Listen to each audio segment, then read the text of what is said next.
আসসালামু আলাইকুম। আপনারা দেখতে পাচ্ছেন একটি ডিজিটাল মেশিনের সাহায্যে আমাদের একটি 8 সিলিন্ডার F20C মডেলের ইঞ্জিনের ওয়েল পাম্পটি এখানে আমরা সার্ভিসিং করানোর জন্য আনছি। এই যে দেখতে পাচ্ছেন আমাদের যে ওয়েল পাম্পটি ইঞ্জিনের, এটা একটি ডিজিটাল মেশিনের মধ্যে সেটিং করা হচ্ছে। আর এরই সাহায্যে আমাদের যে নজেল প্লেঞ্জারের যে তেলের এটা অ্যাকুরেট করা হবে। আর এই যে এখানে দেখতে পাচ্ছেন আমাদের নজেলগুলা সার্ভিসিং করা হচ্ছে।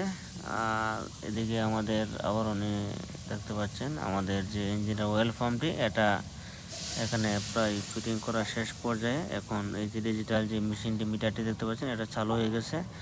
এটার মাধ্যমে তেলের যে প্রেশার আছে, প্লেঞ্জারের প্রেশার, এটা মাপ দিয়ে এটাকে অ্যাডজাস্ট করা হবে।